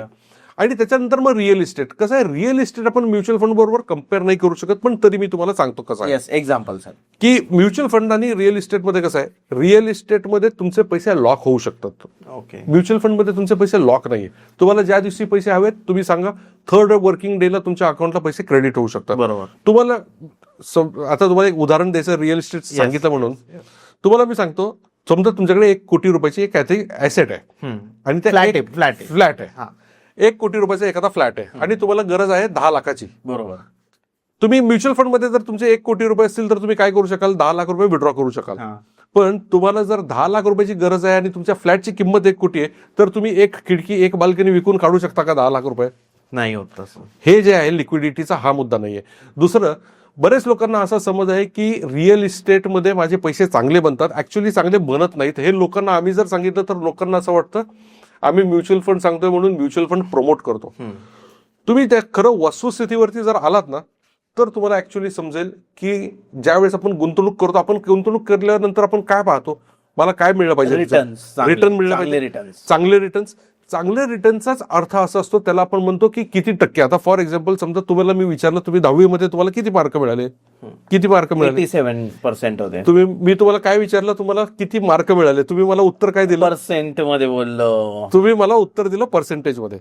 सायमल्टेनियसली ज्यावेळेस आपण गुंतवणूक करता तर तुमची गुंतवणूक किती टक्क्यांनी वाढली हे लोकांना जनरली कळत नाही. तुम्हाला आता उदाहरण असेल तर सांगतो मी. एक माझा स्वतःचा एक फ्लॅट आहे. तो फ्लॅट मी घेतलाय साधारण 28 लाखाला. ओके. तो घेतलाय मी 2010 साली. आणि आज माझा जो फ्लॅट आहे हा प्रॉपर हार्ट ऑफ प्राधिकरण मध्ये आहे आणि या फ्लॅटची साधारण एक ऍव्हरेज किंमत साधारण 1 कोटी रुपये सहज जायला पाहिजे. ओके. तुम्ही कितीला घ्याल तो फ्लॅट सांगा? चला मी तुम्हाला डिस्काउंट मध्ये विचारतो. कार्पेट किती सर? 810 प्राधिकरण मध्ये. 85 to 90. 85 to 90. हा तेवढं साहेब, मी 75 लाख द्यायला तयार आहे, मला तिथे लिक्विडिटी नाहीये. ओके. हा जो प्रॉब्लेम आहे हा रिअल इस्टेटचा आहे, जो म्युच्युअल फंड मध्ये नाहीये. आणि दुसरं, लोकांना असं वाटतं, आता तुम्ही सांगा ना मला, मी 28 लाखाचा फ्लॅट माझा आज मी कितीला विकायला तयार आहे? 75 लाखाला. बरं 1 कोटीला धरूया आपण आकडा. 1 कोटीला धरूया. म्हणजे ज्यांना कुणाला बघायचा फ्लॅट, सरांना कॉल करू शकतात फ्लॅट साठी पण. तो तर एक सेपरेट मुद्दा आहे, पण मी एक लोकांना अवेअर करण्यासाठी, एज्युकेट करण्यासाठी. काय असतं, लोक ज्यावेळेस गुंतवणूक करतात ना रिअल इस्टेटमध्ये, फार मोठा गैरसमज असतो. लोक आहे ना पर्सेंटेजकडे कधीच लक्ष देत नाही. आता तुम्ही माझं उदाहरण घ्या. 28 लाख रुपयामध्ये मी गुंतवणूक केली. माझ्या फ्लॅटची किंमत आज 1 कोटी रुपये. म्हणजे माझ्या फ्लॅटची किंमत किती टक्के वाढली? किती टक्के नाही, किती पट वाढली? 4 पट वाढली साधारण, आपण धरूया. बरोबर आहे. आज माझ्या फ्लॅटची किंमत 4 पट झाली. किती वर्षांमध्ये झाली? 16 वर्षांमध्ये झाली. 2010 मध्ये घेतलंय मी, 2026 चालू आहे. आपल्याला हे बघायला पाहिजे की मला दरवर्षी परतावा किती मिळाला. तर त्याचं जर आपण कॅल्क्युलेशन केलं ना चेतनजी, तर तुम्हाला आश्चर्य वाटेल, 6-6.5% वरती जात नाही दरवर्षीचा CAGR. म्हणजे पेक्षा पण कमी. एक्झॅक्टली. आणि दुसरं, माझा तो फ्लॅट आज मी भाड्याने दिलाय, त्या फ्लॅटवरती मला आज 25,000 रुपये दर महिन्याचं भाडं आहे. मी 1 कोटी रुपयाचा जरी आकडा धरला ना, 1 कोटी रुपयाच्या आणि 25,000 रुपये मला दर महिन्याला जे मिळत आहेत, 1 कोटी रुपये मी फिक्स्ड डिपॉझिटमध्ये ठेवले तर मला 6% हिशोबाने कमीत कमी 6 लाख रुपये मिळतील. पण हेच जर मी फ्लॅटमध्ये ठेवले तर मला फक्त वर्षाला 3 लाख रुपये मिळत आहेत. म्हणजे फ्लॅट रिअल इस्टेटची इन्व्हेस्टमेंट 3% पुढे सुद्धा जाते माझी. मग आता गुंतवणूक कमी आहे. येस. मग मला गुंतवणूक करताना मला बघायला लागेल की माझी गुंतवणूक करण्याचं इंटेन्शन काय. मला रिटर्न ऑन इन्व्हेस्टमेंट पाहिजे, माझे पैसे ग्रो झाले पाहिजेत. माझे पैसे जर मला ग्रो नसतील करायचे, मी जागा घेऊन ठेवीन, फ्लॅट घेऊन ठेवीन, काहीच उपयोग नाहीये त्याचा. जर तुम्हाला तसं आहे. पण हे इंटरेस्टिंग वाटलं मला. मी स्वतः रिअल इस्टेटचा बिझनेस करतो सर, बट जे खरं आहे ते खरं आहे. हो. आता तुम्ही खूप इंटरेस्टिंगली सांगितलं, जर 1 कोटीचा फ्लॅट आहे आज, त्याची व्हॅल्यू जर 1 कोटी आहे, तर तुम्ही तो म्हणजे ते 1 कोटी जर आपल्या आज बँकेत असते तर त्याच्यावर तुम्हाला भरपूर बेनिफिट झालं. ऍक्च्युली रिअल इस्टेटचा आहे ना, खरं तर लोकांचा खूप मोठा गैरसमज होतो की लोक पैसे मल्टिप्लाय करण्यासाठी ते एक साधन बघतात. माझं काय म्हणणं आहे, तुम्ही रिअल इस्टेट 1 कोटीने 3 कोटीचं घर घ्या, 5 कोटीचं घर घ्या. जर तुम्ही त्या घरामध्ये राहणार असाल ना, तर मग तिथं तुम्ही रिटर्न ऑन इन्व्हेस्टमेंटचा मुद्दा आणूच नका. तुम्ही राहावा, काहीच हरकत नाहीये. पण जर ते घर तुम्हाला लिक्विडिटी देत नसेल, रिटर्न ऑन इन्व्हेस्टमेंट देत नसेल आणि तुम्ही फक्त इन्व्हेस्टमेंट म्हणून रिअल इस्टेट ठेवलंय आणि फक्त त्यातनं दर महिन्याचं भाडं मिळतंय म्हणून ते कंटिन्यू करताय, तर ती चुकीची पद्धत आहे इन्व्हेस्टमेंटची. खरं. बट सर, जर 28 लाख रुपये जर तुम्ही त्यावेळेस बँकेत टाकले असते, फिक्स्ड डिपॉझिट किंवा म्युच्युअल फंड मध्ये आपण तेव्हा नव्हतं ना ती म्युच्युअल फंड होतं ना, तेव्हाही Yes, yes, 2010 ला yes, पण yes, करायचे yes, लोकं. yes. किंवा इक्विटी फंड मध्ये टाकले असते तर त्याची व्हॅल्यू आज काय राहिली असती? आता असं आहे की ज्यावेळेस मी घर घेतलं त्यावेळेस मला घराची ती गरज होती, म्हणून मग आता तो विषय कम्पेअर करणं चुकीचं आहे. पण तुम्ही विचारलं म्हणून मी सांगतो, येस. हे जे 28 लाख रुपये ह्याचे आज नाही म्हणाल तरी कमीत कमी 6 पट माझे पैसे झाले असते, बेर मिनिमम 6 to 8 टाइम्स. आणि काही फंड मध्ये 10 टाइम्स सुद्धा झाले असते. लिक्विड कॅश, लिक्विड, एकदम लिक्विड कॅश. मला 3 दिवसाआधी फक्त मला सांगायचंय मला रिडम्पशन करायचंय आणि माझे पैसे अकाउंटला. पण मी जसं म्हणालो 16 वर्षांआधी मला घराची गरज होती, मग तिथे रिटर्न ऑन इन्व्हेस्टमेंट बघून आपण विचार नाही करत. येस. लोक असंही करतात का सर, की आता तुम्ही इन्व्हेस्टमेंट प्लॅनर आहे, तुम्ही फायनान्शियल प्लॅनर आहे, तर लोक तुमच्याकडे येतात, म्हणजे मला हा गैरसमज दूर करायचा आहे, तुमच्याकडे आले 1 कोटी रुपये घेऊन की सर हे घ्या 1 कोटी रुपये तुमच्या अकाउंटला आणि आता तुम्ही इन्व्हेस्ट करा, असं असतं का इन्व्हेस्टमेंट प्लॅनिंग? सगळ्यात पहिले तर आम्ही रजिस्टर्ड म्युच्युअल फंड डिस्ट्रीब्युटर आहे म्हणून आम्ही लोकांच्याकडनं पैसे घेऊ शकत नाही. एक्झॅक्टली. दुसरं असं असतं की ते लोक जरी आले 1 कोटी रुपये मला घेऊन इन्व्हेस्टमेंट करायची आहे, आम्ही पहिले की बाबा तुमचं पर्पज काय इन्व्हेस्टमेंटचा, तुम्हाला गुंतवणुकीकडनं साध्य काय करायचं आहे. काय होतं बरेच वेळेला लोक मला पण म्हणतात सर तुम्हाला त्या सगळ्या गोष्टीचं काय, मला फक्त इन्व्हेस्टमेंट करायची, चांगल्यातल्या चांगली स्कीम द्या त्याच्यामध्ये आम्हाला इन्व्हेस्टमेंट करायची. आम्ही त्यांना सांगतो थँक्यू, आम्हाला बिझनेस नको असा नाहीये, आम्हाला अशा व्यक्तीच्या कडनं आम्हाला इन्व्हेस्टमेंट पाहिजे की जी व्यक्ती जाणून बुजून समजून डिसायसिव्हली डिसिजन घेईल आणि मग त्या गुंतवणुकीमध्ये राहील. कारण काय होईल जर तसं जर नसेल ना तर माणूस इन्व्हेस्टमेंट करेल आणि त्याच्यानंतर मार्केट थोडंसं व्हॉलॅटिलिटी आली की तो त्याचा पॅनिक होईल, तो त्याचे पैसे विड्रॉ करेल आणि निघून जाईल. त्याचाही वेळ वाया, माझाही वेळ वाया. दुसरं चुकून त्याचं जर बॅड लक मध्ये तो जर बाहेर निघाला आणि त्यावेळेस दुर्दैवाने मार्केट खाली असेल तर त्या बिचाऱ्याचं नुकसान करून माझा काही फायदा होणार नाहीये. सो त्याऐवजी एक्झॅक्टली चर्चा करा, निष्कर्षावर या आणि मग गुंतवणुकीची स्ट्रॅटेजी करा. तेच आहे. कारण लोकांना असं वाटतं की फायनान्शियल प्लॅनर म्हणजे पैसे यांना द्यावे लागतात, म्हणजे सरांना द्यावे लागतील आणि मग सर त्यांच्या पोर्टफोलिओमध्ये ते मॅनेज करतील. तसं काहीच नसतं. तुमचा पोर्टफोलिओ सर मॅनेज करतात. त्याच्यामध्ये तुम्हाला कोणताच पैसा फायनान्शियल प्लॅनर असो किंवा कुणी असो कुणालाच द्यावा लागत नाही. तुमच्याकडूनही जर आज कुणी असे पैसे घेत असेल की आम्हाला पैसे द्या आणि मी इन्व्हेस्ट करतो, शेअर मार्केटमध्ये असे बरेच स्कॅम बरेच जण आहेत, ते करू नका. कारण ते तुम्हाला फसवतात. तुम्ही तुमचे पैसे तुमच्याकडेच ठेवा, तुम्ही कन्सल्टंट हायर करा, तुम्ही त्यांची कन्सल्टन्सी घ्या आणि मग त्यांना विचारून तुमचे पैसे तुमच्या याच्यात हे करा. म्युच्युअल फंड मध्ये एकच आहे, म्युच्युअल फंडचा जो ऍडवायझर आहे हा एकच फक्त अपेक्षा त्याची असते, म्हणजे माझ्या कस्टमरनी केलेली जी गुंतवणूक आहे ही चांगल्यातल्या चांगला परतावा देऊ, त्याचे पैसे जास्तीत जास्त वाढव, जेणेकरून तो त्याचे वाढलेले पैसे तो माझ्याकडे प्रॉपरली ठेवू शकेल, ते मॅनेज होऊ शकतील आणि त्याच्यामध्ये तो भर घालत राहील आणि त्या पैशांमध्ये वृद्धी होत राहील. एक्झॅक्टली. तर हे जे इंटेन्शन आहे ना, हा फक्त तुमचं म्युच्युअल फंडचा ऍडवायझरच हे हेतूने तुमच्याबद्दल विचार करू शकतो. राईट. सर 500 रुपये एखाद्या व्यक्तीने ठरवलं की मला 500 रुपयांची SIP करायची, येस, असा व्यक्ती करोडपती बनू शकतो. अगदी बनू शकतो. 22 वर्ष अगदी बनू शकतो, अगदी बनू शकतो. 500 रुपयाच्या समजा इन्व्हेस्टमेंट त्यांनी करायचं ठरवलं की किती वर्ष धरूया आपण, 22 वर्ष धरूया, 22 वर्ष धरूया. आता 500 रुपये त्यांनी गुंतवणूक केली तर साधारण त्याच्या वयाच्या म्हणजे त्याला नाही म्हणाल तरी 35 ते 40 वर्ष लागतील त्याला 1 कोटी रुपये मिळण्यासाठी. बरोबर आहे. 500 खूप छोटी अमाऊंट आहे. 500 मुद्दा छोटा आणि मोठाचा नाहीये. मुद्दा हा आहे की त्याचा जो पैसे त्याला मिळणार आहेत 40 इयर्स नंतर, ऑलरेडी तो आता 22 वर्षाचा आहे, म्हणजे त्याला वयाच्या 62व्या वर्षी त्याला ते 1 कोटी रुपये मिळणार आहेत त्यावेळेस. सो त्यावेळेस तो 1 कोटी रुपयांनी काय करणार आहे, त्यावेळेसचा रिटर्न ऑन म्हणजे इन्फ्लेशन ऍडजस्टेड रिटर्न ते काय असणार आहे हे बघायला लागेल. त्यावेळेसची फ्युचर व्हॅल्यू जी असणार आहे 1 कोटी रुपयाची ही त्याला कॅल्क्युलेट करायला लागेल. राईट. शक्य सहज आहे, 500 रुपयांनी शक्य आहे, होऊ शकतं, वेळ जास्त लागेल. कसं असतं, मी मगाशी जसं तुम्हाला विचारलं तुमच्या हातामध्ये काय आहे, पैसा आहे. तुम्ही जेवढा कमी द्याल तेवढा जास्त वेळ लागेल. आणि तो असं नाही की तुम्ही जास्त पैसे दिला तर तुम्ही वेळ जास्त दिला तर अजून जास्त रिटर्न सुद्धा मिळतो त्यात. बरोबर आहे. सो ह्याच्याऐवजी तुम्ही 500, आता मला एक सांगा, आज 22 वर्षाचा मुलगा आहे, तो 500 रुपयांनी चालू करू द्या, करतोय. उलट करू द्या, माझं असं म्हणणं आहे. कारण या कमी वयामध्ये त्याला डिसिप्लिन लागणं फार महत्वाचं आहे. कारण आज जर तुम्ही बघितलं ना, हे जे एज आहे, ह्या एज मध्येच आहे ना, जास्त करून आहे ना, तुम्हाला आत्ता डिसिप्लिन लावलं तर ते चांगल्यातल्या चांगल्या प्रकारे पुढे गुंतवणुकीकडे पाहू शकतात. नाही तर हे लोक, ह्यांच्याकडे असणारे पैसे जर यांनी डिसिप्लिनमध्ये यांना जर बांधलं नाही ना तुम्ही, तर हे पैसे कुठेतरी वाया जातात. कुठे हॉटेलिंग करतील, कुठे गाड्या उडवतील, कुठे काहीतरी मोबाईलच्या ऍपमध्ये काहीतरी खेळतील, कुठे काय हे करतील आणि ते पैसे गाय जातील. कमीत कमी हे पैसे जे ठेवतील, हे पैसे हे ह्यांच्याच कामी पुढे पडतील. आज जो 22 वर्षाचा मुलगा आहे, 3 वर्षांनी 5 वर्षांनी तो कुठेतरी जॉबला लागेल. तो जॉबला लागल्यानंतर हेच 500 रुपयाचे तो 2000 करेल, त्या 2000चा तो 5000 करेल, या 5000चा तो 10,000 करेल, 15,000 करेल, आणि जेणेकरून तो त्याचा जो 1 करोड रुपये हे मिळवण्याचं जे इंटेन्शन आहे, हे तो प्रिपोन करू शकतो. ते डिसिजन 35 वर्षाच्या ऐवजी 15 वर्षातच होऊन जाईल, येस, जर त्याने तसं करत Yes. केलं तर. महिला आहे सर काही आता, महिलांचं कसं असतं ना, नवरा पैसे देत राहतो, आई वडिलांकडे गेले, आखाजी याला त्याला, तर त्या ना जमवत असतात पैसे, आपण पाहिलंय. तर ते पैसे जमलेले असतात, मग त्यांचे प्रत्येक वर्षी काही जमतात किंवा महिन्याला काही पॉकेट मनी असतो, तर त्या महिलांना पण वाटतं की आपण हे करू, but the amount is not fix. कारण SIP मध्ये काय होतं की फिक्स अमाऊंट असते आपली, की प्रत्येक महिन्याला 5,000 जातात किंवा 10 आपण वाढवू शकतो.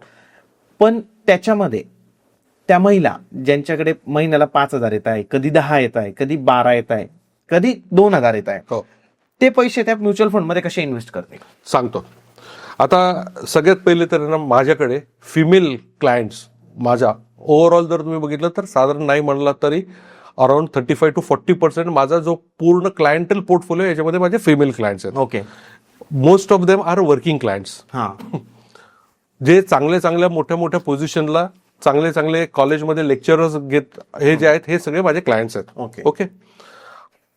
मला फिमेल्स कॅटेगरीमध्ये एक आवडतं की हे लोकांमध्ये 2 गोष्टी खूप पॉझिटिव्ह असतात. ह्या लोकांमध्ये पेशन्स असतात चांगले, आणि ह्या लोकांमध्ये एक डिसिप्लिन असते.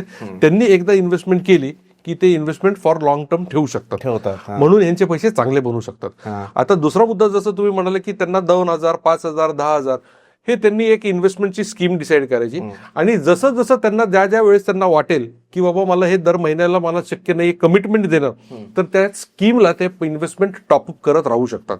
टॉपअप करण्यासाठी स्कीम टू स्कीम व्हेरी करतं. काही स्कीम्समध्ये तुम्ही बेअर मिनिमम 5,000 रुपयांनी सुद्धा टॉपअप करू शकता, काही स्कीम मध्ये 1,000 रुपयांनी सुद्धा टॉपअप करू शकता. सो इन्व्हेस्टमेंट पॉसिबल आहे, इंटेन्शन पाहिजे.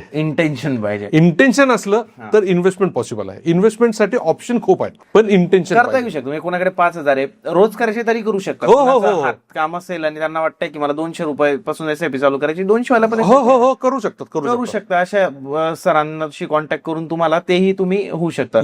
50 लाख रुपये एखाद्या व्यक्तीकडे, आणि त्याने ते HWP मध्ये टाकले, तर त्याला त्याच्यावर किती रिटर्न मिळतात? आता 50 लाख रुपये इन्व्हेस्टमेंट करणाऱ्या माणसाकडे 2 पर्याय आहेत. समजा तो फिक्स डिपॉझिट मध्ये ठेवले, आणि फिक्स डिपॉझिट मध्ये साधारण आपण 6% हिशोबाने आपण धरूया.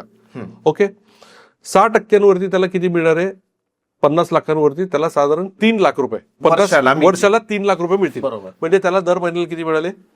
25,000 रुपये. बरोबर आहे. आता हेच पैसे त्यांना जर म्युच्युअल फंड मध्ये जर त्यांनी इन्व्हेस्टमेंट केली, तर म्युच्युअल फंड मध्ये तो 6%च रिटर्न घेऊ शकतो. पण फिक्स डिपॉझिटमध्ये जो मिळणारा व्याज आहे, या व्याजावरती त्याला टॅक्स आहे, ह्याच्यावरती सुद्धा टॅक्स आहे, पण हा खूप बेअर मिनिमम टॅक्स आहे. कशावर सर? म्युच्युअल फंडवर, एसडब्ल्यूपी मध्ये.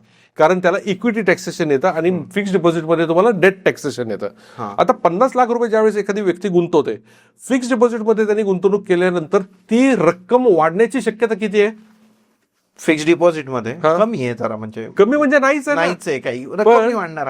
पण त्यांना जे दर महिन्याला 25,000 मिळते ते तर त्याला मिळत राहतील. सायमल्टेनियसली हेच जर पैसे त्यांनी म्युच्युअल फंड मध्ये ठेवले, तर 10 वर्षानंतर त्याला दर महिन्याचे 25,000 तर मिळतील. पण त्या 50 लाख जे गुंतवलेत ना त्यांनी, ह्या 50 लाखाचा मुद्दल 60-62 लाख सुद्धा होऊ शकतात. सो हा जो ब्युटी आहे, हे फक्त म्युच्युअल फंड मध्ये आहे, हे इथे अवेलेबल नाहीये फिक्स डिपॉझिट मध्ये. तुमचे पैसे वाढण्याची जी लिबर्टी आहे ती फक्त म्युच्युअल फंड मध्ये आहे. बरोबर आहे. जे शक्य इथं फिक्स डिपॉझिट मध्ये नाहीये, इकडे नाही होऊ शकत ते. त्यामुळे दिस इज हाऊ म्युच्युअल फंड जे सर बोलताय, इट्स पार्ट ऑफ SWPच म्हणताय ना सर तुम्ही? नाही, एसडब्ल्यूपी म्युच्युअल फंडचा पार्ट हा, हा. आहे. म्युच्युअल फंड एसडब्ल्यूपीचा पार्ट नाही, एसडब्ल्यूपी म्युच्युअल फंड मध्ये येतात. हा एक्झॅक्टली, म्हणजे मला तेच म्हणायचं होतं, बोलताना चूक झाली. yes, yes. की म्युच्युअल फंड मधला जो पार्ट आहे SWP, ते जर केलं, त्याला कम्पेअर केलं आपण फिक्स्ड डिपॉझिटच्या, Yes. आणि त्याच्यामध्ये जर बेटर कुठे Yes. होणार तर ते SWP मधून तुम्हाला पैसे मिळणार. Yes. एखाद्या व्यक्तीला 1 लाख पगार आहे, त्याने म्युच्युअल फंड मध्ये महिन्याला किती पैसे टाकावे? 1 लाख रुपये पगार असणाऱ्याला सरासरी बेअर मिनिमम त्यांनी कमीत कमी 20% इन्व्हेस्टमेंटनी तरी दर महिन्याचं चालू करावं. कमीत कमी ह्याचं डिस्ट्रीब्युशन असं आहे, 20,000 रुपीज हे टुवर्ड्स त्याचे इन्व्हेस्टमेंट गेलेच पाहिजेत. 50% ऑफ दॅट अमाऊंट म्हणजे 50,000 रुपये त्या व्यक्तीचे त्याच्या घर खर्च, EMI, ट्रॅव्हलिंग, हॉटेलिंग या सगळ्या गोष्टींमध्ये गेले पाहिजेत. 50 आणि 20 70% झाले. त्याच्यानंतर जे राहिलेले 30%, त्या 30%मध्ये त्याचं हॉटेलिंग, वेकेशन्स, कुठं काय लिजर, कुठं काय करायचं असेल, आणि त्याच्या नंतर मग असे त्यांनी डिस्ट्रीब्यूट करून बेअर मिनिमम 20% वरती तरी त्यांनी इन्व्हेस्टमेंटकडे प्राधान्य दिलं पाहिजे. ओके, असं तुम्हाला वाटतं सर? की आता हे व्हेरी होतं, कोणाचं 50% होऊ शकतं, एखादा म्हणू शकतो नाही माझ्याकडे कर्ज खूप आहेत, मी 60% माझे घर खर्चांमध्ये जातात, तर मग तिथे आपल्याला ते फ्लेक्झिबिलिटी आणता येते. येस, पण तुम्ही 10% टू 20% हा एक रेशो मेंटेन केलेला फार चांगला होईल. चांगला सर. SWP आणि डिव्हिडंड मध्ये काय फरक आहे सर? एसडब्ल्यूपी आणि डिव्हिडंड फरक काही नाही. बेसिकली डिव्हिडंड हा एक ऑप्शन आहे एसडब्ल्यूपी मध्ये असणारा. ओके, एक प्रकार असतो एसडब्ल्यूपीचा, एक ग्रोथ ऑप्शन असतो आणि एक डिव्हिडंड ऑप्शन असतो. हा, डिव्हिडंडचा अर्थ काय? डिव्हिडंडचा अर्थ की थोडासा परतावा, नफा, बरोबर, प्रॉफिट. सो फॉर एक्झाम्पल, समजा आता तुम्ही एखाद्या कंपनीचे शेअर घेतले, तर तुम्हाला त्या कंपनीचा फायदा, जर कंपनीचा फायदा झाला तरच तुम्हाला त्याच्यावरती प्रॉफिट मिळतो. बरोबर. सायमल्टेनियसली डिव्हिडंड सुद्धा हाच प्रकारे आहे. जर कंपनीचा फायदा झाला तरच ते तुम्हाला डिव्हिडंड देतील. डिव्हिडंड कंपनीने देणं हे तुम्हाला कंपल्शन नाही. डिव्हिडंड मिळेलच याची काही खात्री नाही. पण एसडब्ल्यूपी मध्ये तुम्हाला माहिती आहे, दर महिन्याला मला एका ठराविक तारखेला तेवढे पैसे येणार आहेत. दुसरं असं आहे की डिव्हिडंड जे आहेत हे पैसे तुमचे टॅक्सेबल होऊ शकतात. टॅक्सेबल असतात, होऊ शकतात, नाही असतात. आणि एसडब्ल्यूपीचे जे पैसे आहेत हे इक्विटीमध्ये जे असतात ते टॅक्सेबल असतात, पण मार्जिनल टॅक्स लागतो त्याला. ओके, सो डिव्हिडंड कोणासाठी चांगला आहे? एखादी कंपनी होती, आधी ज्यावेळेस टॅक्सेशनचा इश्यू नव्हता त्यावेळेस आम्ही त्यांना सजेस्ट करायचो की बाबा तुम्हाला एक फिक्स्ड इन्कम हवाय, एक रेग्युलर टाइम बिंगसाठी, शॉर्ट टर्मसाठी, तर तुम्ही गो फॉर डिव्हिडंड, कारण त्याला डिव्हिडंड डिस्ट्रीब्युशन वरती टॅक्स नव्हता. राईट. जे काही डिव्हिडंड होते टॅक्स फ्री अमाऊंट यायचे. आता डिव्हिडंड टॅक्सेबल झाल्यापासून dividend is not that popular. बरोबर आहे. म्हणून शक्यतो नॉर्मल एसडब्ल्यूपी करायचं ग्रोथ ऑप्शन मध्ये, आणि तुम्हाला दर महिन्याला एसडब्ल्यूपी फॅसिलिटी घ्यायची. सर कसं असतं ना की एखादा व्यक्ती जॉब करतो आणि एक व्यक्ती बिझनेस करतो. जॉब करणाऱ्या व्यक्तीला असं वाटत असतं की बिझनेसवाला व्यक्ती तर कधी पण श्रीमंत होऊन जाईल, कारण रोज अपॉर्च्युनिटीज आहे, तो जितका फिरेल तेवढं त्याला अपॉर्च्युनिटी मिळतील किंवा त्याचा फायदा होईल. आणि जॉबवाल्याला वाटत असतं की यार आपल्याकडे अपॉर्च्युनिटी नाही. पण जर जॉब करणाऱ्या व्यक्तीला जॉब करता करता जी सॅलरी आहे त्याचं प्रॉपर इन्व्हेस्टमेंट करून जर श्रीमंत बनायचं असेल, म्हणजे मी नॉर्मल म्हणत नाही सर की पैसे कमवायचे चांगले, हे म्हणतो ना आपण की तुमच्याकडे आलाय तो व्यक्ती, दोन की सर मला आहे ना हा नॉर्मल पगार नकोच आहे, आता तुम्ही माझी अशी इन्व्हेस्टमेंट करून द्या की मी 10 वर्षानंतर श्रीमंत बनलेला असेल. आता श्रीमंतीची प्रत्येकाची व्याख्या वेगळी आहे, बरोबर आहे, बट त्याला तुम्ही कसं करा? जसं तुम्ही म्हणालात की प्रत्येकाचं श्रीमंतीचं डेफिनेशन वेगळं आहे. एखाद्याला 1 कोटी रुपये खूप वाटू शकतात, एखाद्याला 5 कोटी रुपये काहीच नाही वाटू शकत. आता जसं तुम्ही श्रीमंत म्हणजे जॉब करणारा व्यक्ती, एखादा सॅलरीड माणूस आणि एखादा बिझनेसमॅन जर बघितलं तर दोघांचाही विचार हेच असतो, प्रत्येकाला ते पलीकडची बाजू चांगली वाटत असते. सॅलरीड व्यक्तीला वाटत असतं की बिझनेसमॅनचं बाबा मजा आहे, चांगलं आहे, पण बिझनेसमॅनचे जे हेडेक्स आहेत ते त्याला माहिती आहे. बिझनेसमॅनला माहिती आहे, बिझनेसमॅनला काय वाटतं, यार मला तर 12-18 तास काम करायला लागतं, सॅलरीड वाल्याचं काही टेन्शन नाही, 8 तास त्यांनी आपलं काम केलं, 10 तास काम केलं, त्याचा दर महिन्याचा पगार त्याला मिळतो. सो दोघांच्याकडे जर बघितलं तर प्रत्येकाला त्याची पलीकडची बाजू चांगलीच वाटते.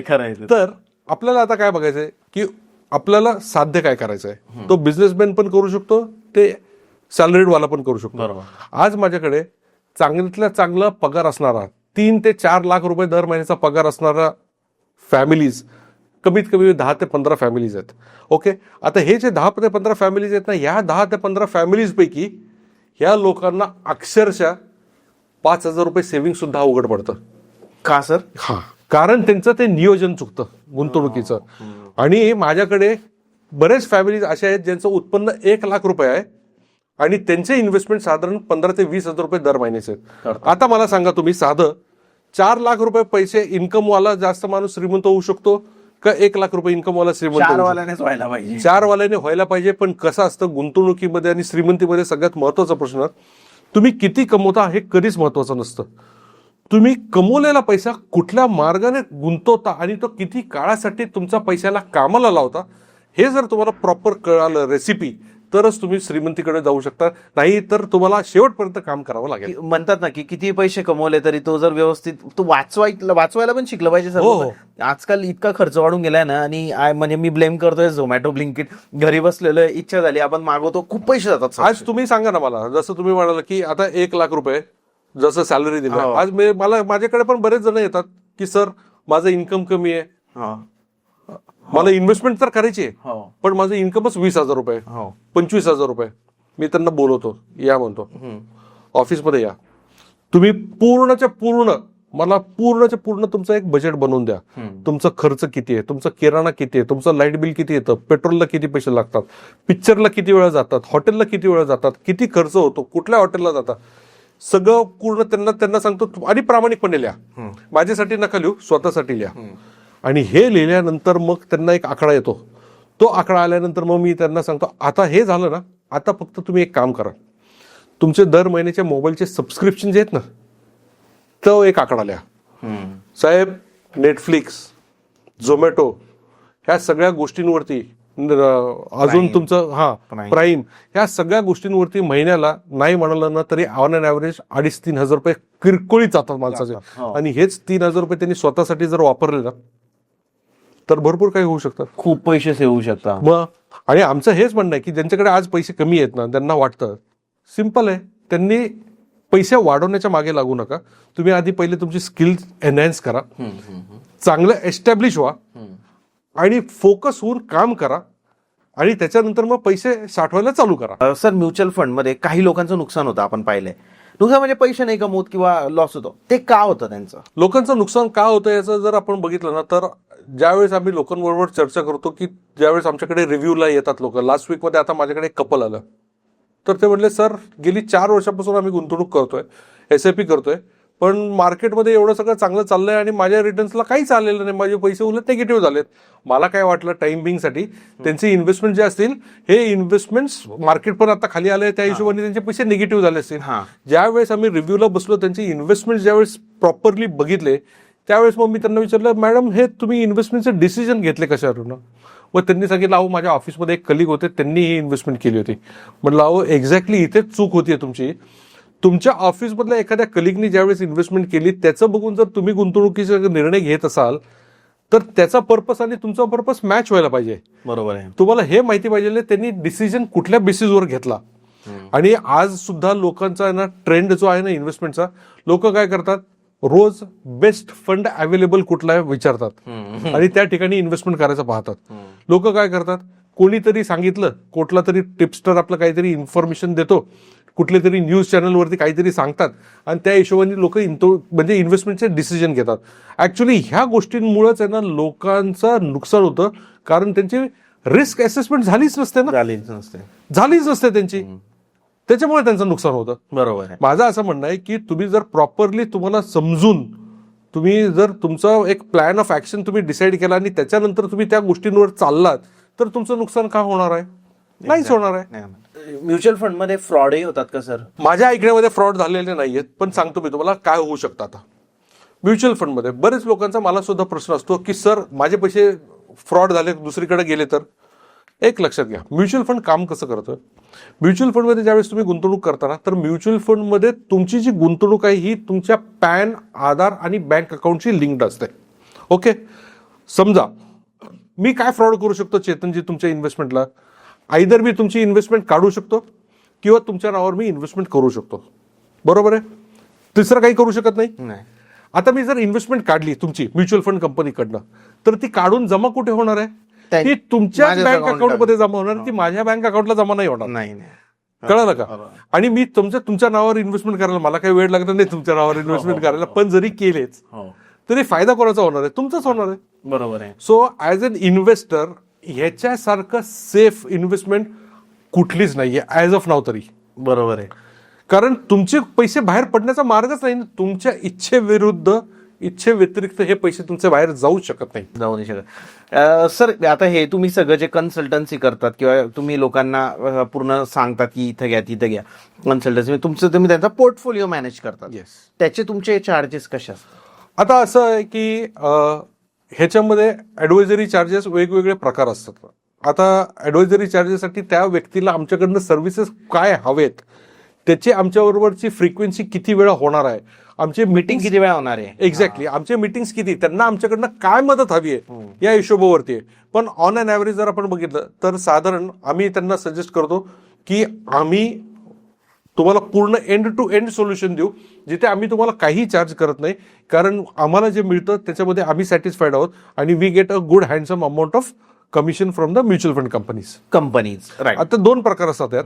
एक असतं की तुम्ही आमचं कमिशन अवॉइड करून तुम्ही स्वतःच करू शकता, त्याला आपण डायरेक्ट फंड्समध्ये इन्व्हेस्टमेंट करण्याचं आपण सजेस्ट करतो. एक पर्याय असतो की तुम्ही रेग्युलर इन्व्हेस्टमेंट करू शकता, जिकडे तुम्हाला एक ॲडवायझर इन्क्लूड आहे. तो ॲडवायझरचे जे चार्जेस असतात हे तुमच्या म्युच्युअल फंड ह्याच्यामध्ये ऑलरेडी इन्क्लूड असतात आणि कंपनीकडनं ज्यावेळेस ब्रोकरेज मिळतं ते ऑलरेडी अकाउंटेबल ब्रोकरेज असतं. तर त्याबद्दल तुम्हाला वरनं खिशात काही पैसे काढून द्यायची ॲडवायझरला गरज नाहीये, तर त्याबद्दल निश्चिंत राहू शकता. ओके, असा विषय येतो. येस. करेक्ट. असाही प्रश्न पडतो सर लोकांना की स्टॉक मार्केट आहे आणि म्युच्युअल फंड्स आहे. Yes. तर मग म्युच्युअल फंडमध्ये तर समजा स्टॉक इक्विटीमध्येच पैसे लागतात आमचे, त्यापेक्षा मग आम्ही स्टॉकमध्ये इक्विटीमध्येच पैसे लावतो स्टॉक मार्केटमध्ये, मग ते का नको करायला? अगदी चांगलं आहे, 100% करू शकतो. ह्याच्यामध्ये आमचा अजिबातच विरोध नाहीये. कसं आहे की तुम्ही जर स्टॉक मार्केटमध्ये तुमचं जर कौशल्य असेल, तुमची जर एफिशियन्सी असेल, तुमचं जर कॅलिबर असेल आणि तुमच्याकडे ती इंटेलेक्च्युअलिटी असेल तर तुम्ही शुअरली करा. ओके. कारण ह्या गोष्टींसाठी तुम्हाला काय पाहिजे? नॉलेज पाहिजे, वेळ पाहिजे, अवेअरनेस पाहिजे. त्याच्यानंतर तुम्हाला ॲपिटाईट ऑफ लॉस ही तुमची आली पाहिजे ओके. ते. कारण उद्या तुम्ही एखादा समजा शेअर घेतला 100 रुपयाला आणि तो 100 रुपयाचा शेअर उद्या 200 होऊ शकतो, उद्या 0 होऊ शकतो. बरोबर आहे का नाही? मग तुम्ही पुढे काय करणार आहात? म्युच्युअल फंडमध्ये ज्यावेळेस तुम्ही गुंतवणूक करता तर तुमचे 100 रुपये ज्यावेळेस गुंतवलेले असतात ते 100 रुपये एका कुठल्या स्टॉकवरती कधीच गेलेले नसतात, ते 10 वेगवेगळ्या ठिकाणी विभाजलेले असतात. ह्याने होतं काय? 10चे 10 स्टॉक एकाच दिवशी काही झोपणार नाहीत, पडणार नाहीत. सो हे 10च्या 10 स्टॉक एकाच दिवशी मायनस होऊ शकत नाही. याचा अर्थ काय की इक्विटीमध्ये एक लक्षात घ्या, कोणाचा तरी फायदा होतो, कोणाचं तरी नुकसान होतं. सो 10 पैकी समजा 5 कमी आले, खाली आले, तरी हे 5 जे आहे तो वरती जरी गेले तरी तुम्ही प्रॉफिटमध्ये असण्याची शक्यता जास्त असते, जे डायरेक्ट स्टॉकमध्ये नसते. एक्झॅक्टली. आणि तरी तुम्हाला डायरेक्ट स्टॉक्समध्ये करायचं असेल, it is your choice. You are definitely, पैसे तुमचे आहेत, निर्णय तुमचा आहे. म्युच्युअल फंडच्या जागी इन्शुरन्समध्ये पैसे इन्व्हेस्ट करू शकतो का सर आपण, आणि ते केलं तर ते जास्त बेटर आहे का? ऍक्च्युली काय माहिती का, आजपर्यंत आहे ना नेहमी इन्शुरन्स हा प्रोडक्ट याच पद्धतीने विकला गेलाय, रॉंग पद्धतीनेच विकला गेलाय. ह्याचं आहे ना एक तुम्हाला साधं उदाहरण सांगतो.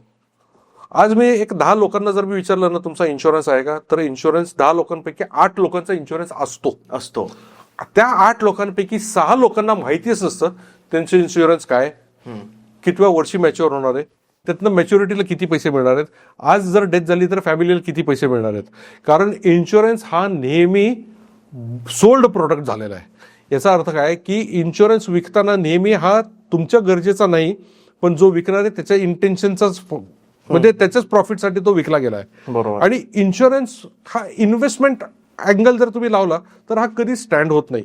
इन्शुरन्सकडे बघताना इन्शुरन्सकडे फक्त रिस्क कव्हर करण्याच्या हिशोबानेच तुम्ही बघितलं पाहिजे, इन्व्हेस्टमेंटच्या हिशोबाने नाही. कारण रिटर्न ऑन इन्व्हेस्टमेंट जर तुम्ही बघितलं तर रिस्क कव्हर करून तुम्हाला साधारण 3 ते 4% पुढे ते जात नाही. आणि मग तेच पैसे तुम्ही म्युच्युअल फंडमध्ये लावले, टर्म इन्शुरन्स घेतलाच पाहिजे. कारण इन्शुरन्सला सबस्टिट्यूट नाहीये. फायनान्शियल प्लॅनिंगचं जे बेसिक्स आहेत ना ते आपण कधीतरी कव्हर करू. Yes sir. ह्याच्यामध्ये काय, सगळ्यात पहिले जर तुम्ही ज्यावेळेस आमच्याकडे ऑडिटला लोक येतात ना त्यावेळेस आम्ही पहिले हाच फाउंडेशन करतो की जर तुमचं इन्शुरन्स स्ट्रॉंग नसेल तर तुम्ही पहिले इन्शुरन्स करा आणि त्याच्यानंतर मग तुम्ही इन्व्हेस्टमेंटकडे वळा. बरं. पण इन्शुरन्समध्ये इन्व्हेस्टमेंट करण्याचा विचार करू नका. Exactly right. सर तुमचं खरंच मनापासून धन्यवाद. Yes. खूप छान माहिती दिली तुम्ही. Thanks a lot. खूप छान माहिती होती, म्हणजे सर्वसामान्य लोकांना समजेल अशा शब्दात तुम्ही सांगितलं. मी तरी अजून तुम्हाला असं सांगू शकतो की म्युच्युअल फंड किंवा इन्व्हेस्टमेंट हा जो विषय आहे ना, हा एका तासात संपणारा विषय नाहीच नाहीये. आहे, म्हणजे एक्झॅक्टली. हा मला सुद्धा तुमच्याबरोबर गप्पा मारताना खूप आवडलं, कारण तुमचे जे प्रश्न होते हे अगदी मला असं वाटत होतं की हे रेग्युलर लोकांचे प्रश्न आहेत आणि तुम्ही विचारताय. तर मीच उलट तुम्हाला सांगेन की आपण आहे ना ह्याचे काही सिरीज बनवू नक्की. आणि तुम्ही लोकांना विचारा की त्यांना कुठल्या कुठल्या विषयांवरती त्यांना चर्चा करणं आवडेल. एक्झॅक्टली. तुम्हाला जेही या पॉडकास्टमध्ये आपण 1% पण चर्चा नसेल झाली, 100% जे आपण जर समजा म्युच्युअल फंडला पकडलं तर तुम्हाला जेही प्रश्न असतील, जे तुमचे डाऊट असतील, तुम्ही कमेंटमध्ये टाका. पुढचा जो पॉडकास्ट आपण सरांसोबत करू येत्या काही महिन्यांमध्ये, त्यावेळेस आपण ते सगळे प्रश्न सरांना विचारू. जो छोटा छोटा जरी प्रश्न असला ना, तुम्ही विचारा, मी तो लिहून ठेवतो आणि तो पुढच्या पॉडकास्टला विचारतो. आणि ज्याही लोकांना सर तुमच्यासोबत कन्सल्ट करायचं आहे किंवा त्यांना त्यांचा पोर्टफोलिओ मॅनेज करायचा आहे तुमच्याकडून, ते लोकांसाठी तुम्ही काय सांगाल, ते कसं कॉन्टॅक्ट तुम्हाला करू शकतात? सांगतो. आता कसं आहे, समजा एखाद्याने इन्व्हेस्टमेंट करून ठेवलेली आहे आणि त्यांना जर असं वाटत आहे की बाबा ही माझी जी इन्व्हेस्टमेंट ही पूरकशी आहे का नाही, माझ्या गोलला अलाइंड आहे का नाही, ही इन्व्हेस्टमेंट ज्या दिवशी केली त्या दिवशी बहुतेक तो डिसिजन घेतला असेल तो योग्य आहे का नाही, पहिले तर हे तुम्ही तपासून घ्या. तुम्ही काय करा, दिलेल्या नंबरवरती मी माझ्या टीमचा नंबर देतो तुम्हाला, तुम्ही माझ्या टीमशी कनेक्ट करू शकता. तुमचा एक्झिस्टिंग जो इन्व्हेस्टमेंटचा पोर्टफोलिओ आहे हा तुम्ही माझ्या टीमला शेअर करा. तुमचे रिक्वायरमेंट्स तुम्ही सांगा, त्याच्यानंतर आपण पाहू. ते जर फंड्स तुमच्या कामाचे असतील तर त्याच्यामध्येच आपण कंटिन्यू करू. त्याला जर कुठे वाढ करायची गरज असेल तर त्याच्यामध्ये वाढ करू. त्याच्यात जर काही बदल करायची गरज असेल तर ते सुद्धा आम्ही तुम्हाला सुचवू. ओके सर, आपला नंबर काय, त्या नंबरवर कॉन्टॅक्ट करू शकता? माझा नंबर मी तुम्हाला देतो. हा, मी डिस्प्लेला नंबर लावू, तुम्हाला येतच असेल आता, आणि तुम्ही डिरेक्टली कॉल करू शकतात, अपॉइंटमेंट बुक करू शकता आणि तुमचं जे इन्व्हेस्टमेंटचं आहे प्लॅन तो कम्प्लीट करू शकता. डेफिनेटली तुमच्या पैशांमध्ये ग्रोथच होणार आहे. आणि मार्केट तर सध्या थोडं वोलाटाईल, म्हणजे कमीच, म्हणजे खालीच आहे मार्केट थोडं, तर त्याचं आता केलेली इन्व्हेस्टमेंट ही फ्युचरसाठी खूप जास्त बेटर रिटर्न्स देणारी असणार आहे. तर सर तुमचं खरंच मनापासून आहे. थँक्यू. Thanks a lot. अजून एक गोष्ट सांगायची राहिली की सरांचं इंस्टाग्राम चॅनल पण आहे, तर त्याची लिंक पण मी डिस्क्रिप्शन मध्ये दिली आहे, तुम्ही त्यालाही जाऊन बघू शकता. त्याच्यात सरांनी छोट्या छोट्या गोष्टी आहेत त्या खूप अतिशय व्यवस्थित एक्सप्लेन केलेल्या आहे, त्यामुळे तुमचे तिथेही जाऊन डाऊट क्लिअर होणार आहे. जेही लोक इंस्टाग्रामवर ही व्हिडिओ बघताय, संपूर्ण व्हिडिओ बघण्यासाठी युट्यूबवर जाऊन बँटर विथ चेतन संतोष गोसावी सर्च करा, तुम्हाला संपूर्ण व्हिडिओ मिळून जाईल. Sir thank you so much. Thanks a lot.